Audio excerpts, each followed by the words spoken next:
Morning students, today we are going to continue lesson number 13 from maths workbook।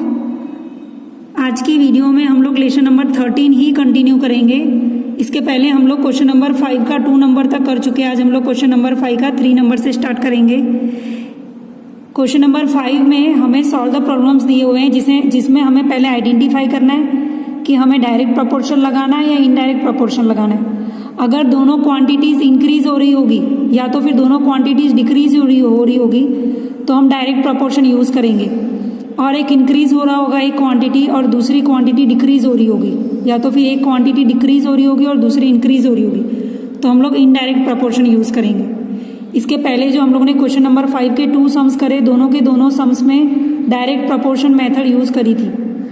अभी हम लोग question number 3 से करेंगे। पहले क्वेश्चन रीड करते हैं, क्वेश्चन को अंडरस्टैंड करते, फिर आइडेंटिफाई करते कि कौन सी मेथड यूज़ होगी, फिर हम लोग सम सॉल्व करेंगे। ठीक है। सो क्वेश्चन नंबर 3 है, if 8 litres milk cost ₹384। Milk कितना दिया हुआ है, 8 लीटर्स दिया हुआ है और कॉस्ट कितनी दी हुई है, 384 rupees 384। So what amount should be paid to buy 11 litres milk. So हमें 11 लीटर्स मिल्क के लिए कितना अमाउंट पे करना पड़ेगा वो निकालना है। देखो यहाँ पर 8 लीटर्स मिल्क के बदले कितना आ रहा है, अभी 11। क्वांटिटी इंक्रीज हो रही है तो प्राइस भी क्या होगी, इंक्रीज होगी। ठीक है। अगर हम ज़्यादा मिल्क लेंगे तो पैसे भी ज़्यादा देने पड़ेंगे ना। सो यहाँ पर क्या हो रहा है, दोनों क्वांटिटी इंक्रीज हो रही है। सो दैट्स वाई ये यहाँ पर कौन सी मेथड यूज़ होगी, डायरेक्ट प्रोपोर्शन मेथड। कौन सी, डायरेक्ट प्रोपोर्शन मेथड यूज़ होगी। तो पहले हमें जो दिया हुआ है वो हम लोग लिखेंगे ब्रैकेट के अंदर, जैसे इसके पहले के 2 क्वेश्चन में मैंने आपको लिख के बताया था। सो फर्स्ट ब्रैकेट में लिखेंगे हम लोग amount of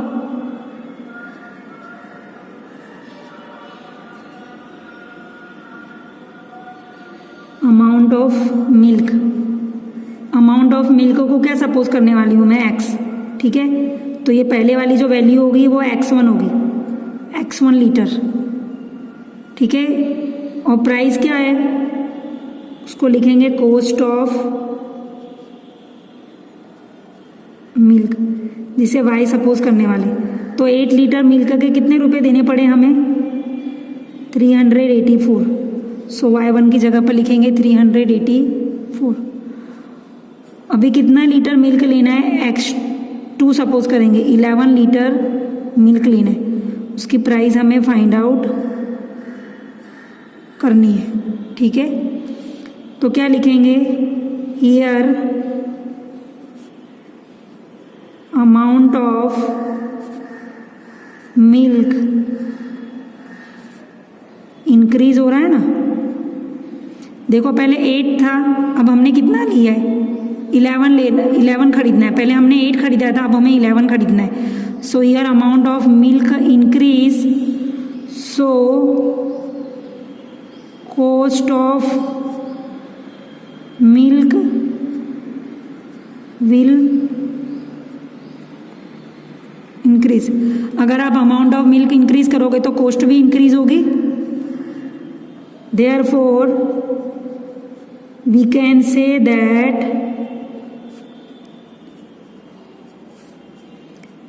this is a case of direct proportion. So ये कैसा केस है, डायरेक्ट प्रोपोर्शन का केस है। मैंने बताया था ना आपको, अगर दोनों इंक्रीज हो रहा हो या तो दोनों डिक्रीज हो रहा हो तो डायरेक्ट लगाएंगे, और एक इंक्रीज हो रहा हो एक डिक्रीज हो रहा है, एक डिक्रीज हो रहा है एक इंक्रीज हो रहा हो तो इनडायरेक्ट लगाएंगे।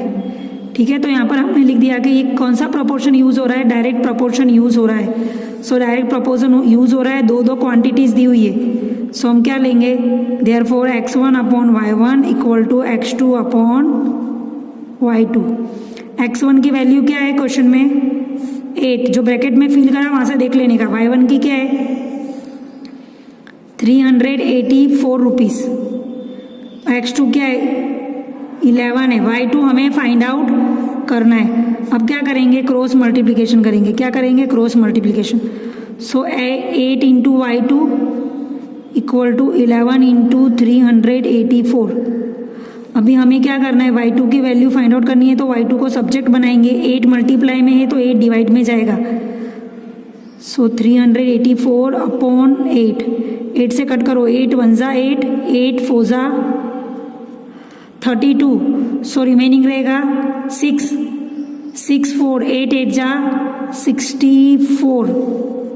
सो y2 इक्वल टू क्या आया, 11 इंटू 48।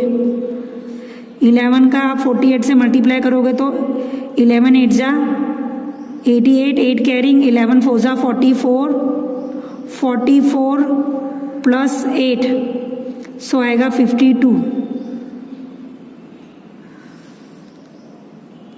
सो 528 आंसर आया। तो y2 इक्वल टू क्या आया, ₹528। अब क्वेश्चन में से देखने का, क्वेश्चन में से देख लो, क्वेश्चन में क्या दिया हुआ है, what amount should be paid to buy 11 litres milk. So यहाँ पे लिखने का 11 लीटर्स मिल्क कॉस्ट ₹528। ये था आपका क्वेश्चन नंबर 5 का नंबर 3। अभी नेक्स्ट करेंगे, क्वेश्चन नंबर 4 है, if 8 man can do a piece of work in 4 days, in how many days 16 man will do it. अगर एक काम को करने में 8 मैन्स को कितना टाइम लगता है, 4 days लगता है। सो 16 मैन को कितना टाइम लगेगा, देखो यहाँ पर एक क्वांटिटी इंक्रीज हो रही है और यहाँ पर सामने वाली क्वांटिटी क्या हो रही है, डिक्रीज हो रही है। ठीक है, अगर कोई काम को 8 पर्सन मिलके कर रहे हैं तो उसको 4 days लग रहा है, तो अगर पर्सन बढ़ेंगे, नंबर ऑफ मैन इंक्रीज होंगे तो कम दिन में काम हो जाएगा ना। तो यहाँ पर कौन सा प्रपोर्शन यूज होगा, इनडायरेक्ट प्रपोर्शन यूज होगा। समझ में आया, क्योंकि देखो यहाँ पर क्वांटिटी इंक्रीज होगी तो सामने वाली क्वांटिटी क्या होगी, डिक्रीज होगी। एक इंक्रीज हो रहा है तो एक डिक्रीज हो रहा है, तो इसमें कौन सा प्रपोर्शन होगा यूज, इनडायरेक्ट प्रपोर्शन यूज होगा। देखो पहले जो क्वेश्चन में दिया हुआ है वो लिखते हैं। ठीक है, यार क्या दिया हुआ है, नंबर ऑफ मैन दिया हुआ है, नंबर ऑफ मैन दिया हुआ है, और क्या दिया हुआ है, नंबर ऑफ डेज दिया हुआ है। नंबर ऑफ मेन्स कितना है, सबसे पहले 8 मेन थे, सो इसको क्या बोलेंगे, x, नंबर ऑफ मेन को x और नंबर ऑफ डेज को y, तो ये हो जाएगा x1 x2 y1 y2। x1 पहले मेन कितने दिए होते 8, फिर बाद में कितने हो गए 16।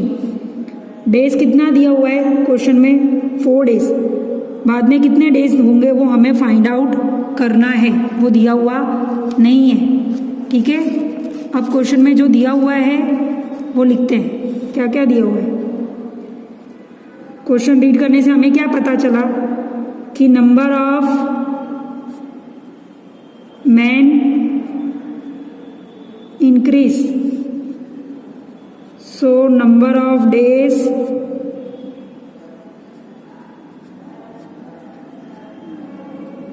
Will decrease. Number of main increase हो रहे तो नंबर ऑफ डेज क्या हो रहे, डिक्रीज हो रहे। Therefore we can say that this is a case of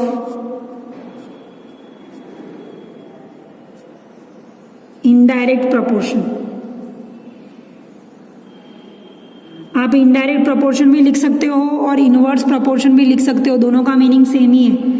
inverse proportion है तो क्या होगा, क्या लिखते थे इनवर्स प्रपोर्शन में, जो दो XY, मतलब जो भी यहाँ पर हमें दो क्वांटिटीज दी हुई है, एक x1 दी हुई है और एक x2 दी हुई है, that means x1 into y1 equal to x2 into y2 लेंगे, क्योंकि इनडायरेक्ट प्रपोर्शन में क्या होता है, x into Y equal to k होता है।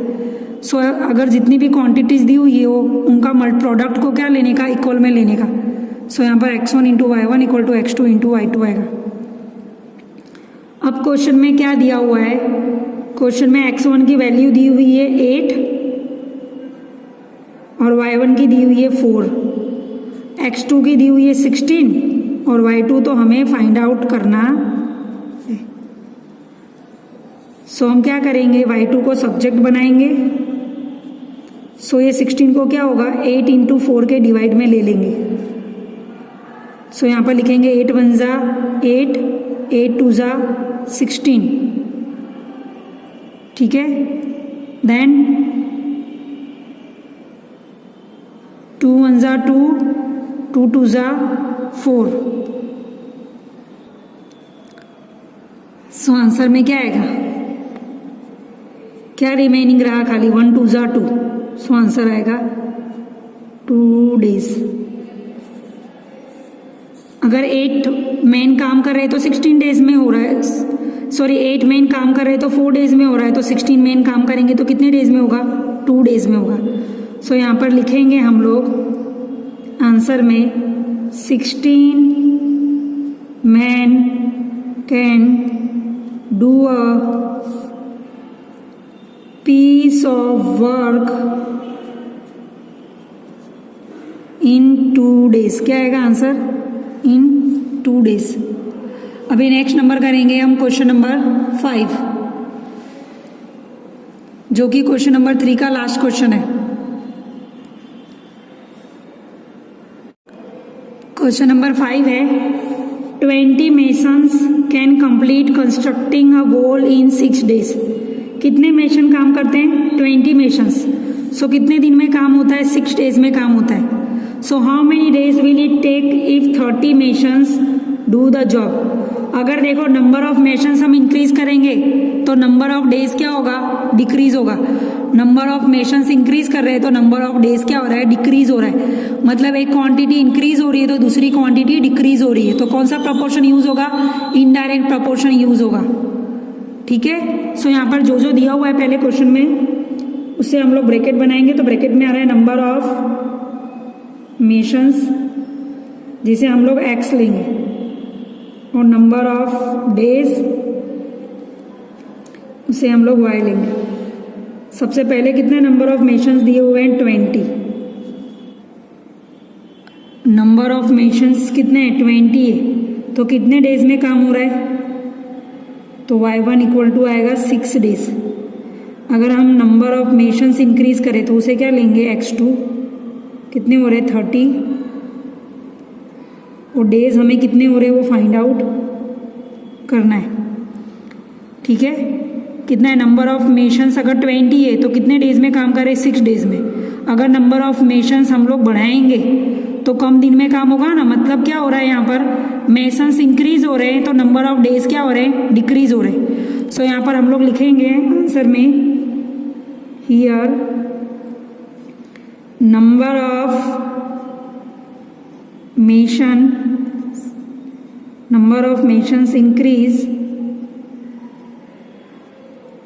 increase, so number of days will decrease। देखो ये क्या है, x को हम लोगों ने मेशन सपोज करा है, दैट्स वाई जो दोनों मेशन थे ना उसमें से एक को x1 लिखेंगे और x2 लिखेंगे, और डेज को हमने y सपोज करा है, दैट्स वाई ये y1 लिखेंगे और y2 लिखेंगे, ठीक है ना। सो देखो यहाँ पर एक इंक्रीज हो रहा है तो एक डिक्रीज हो रहा है, तो ये किस तरीके का प्रपोर्शन है, therefore we can say that this is a case of indirect proportion. Indirect भी लिख सकते हो आप, इनवर्स भी लिख सकते हो, पर मैंने क्या लिखा है, इनडायरेक्ट प्रपोर्शन। इनडायरेक्ट प्रपोर्शन होता है तो क्या होता है, x1 into y1 equal to x2 into y2। Product लेते हैं, समझ में आया, और डायरेक्ट में हम लोग रेशियो लेते हैं। देयरफॉर x1 की वैल्यू क्या है 20 और y1 की क्या है 6, x2 की क्या है 30 और y2 हमें फाइंड आउट करना है। सो हम y2 को सब्जेक्ट बनाएंगे, सो 30 हमारा क्या है, मल्टीप्लाई में, तो कहाँ जाएगा, डिवाइड में, 20 इंटू 6 के डिवाइड में जाएगा, तो 0 0 कट, 3 1 ज़ा 3, 3 2 ज़ा 6, सो y2 इक्वल टू क्या रिमेनिंग रहा, 2 इंटू 2, 2 2 ज़ा 4 डेज, तो आंसर क्या आया 4 days, so y2 equal to 4 days. So finally हम लोग आंसर में क्या लिखेंगे, आपको सब में जैसे मैंने आंसर लिख के बताया ना, आपको इस तरह लास्ट में आंसर लिखना है एग्जाम में। यहाँ पर क्या लिखेंगे, 30 missions can complete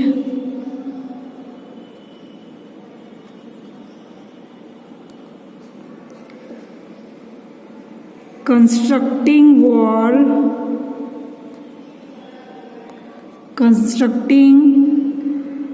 a wall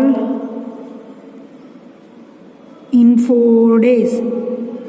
देखो मिशंस इंक्रीज हुए तो डेज क्या हुए, डिक्रीज हुए, तो आंसर आया 4 डेज। सो ये थे आपके क्वेश्चन नंबर 5 के टोटल 5 क्वेश्चन। इसके पहले की वीडियो में हमने 2 क्वेश्चंस कंप्लीट करे थे, आज हम लोगों ने 3 क्वेश्चंस करे। नेक्स्ट क्वेश्चंस के लिए मिलते हैं नेक्स्ट वीडियो में। Thank you.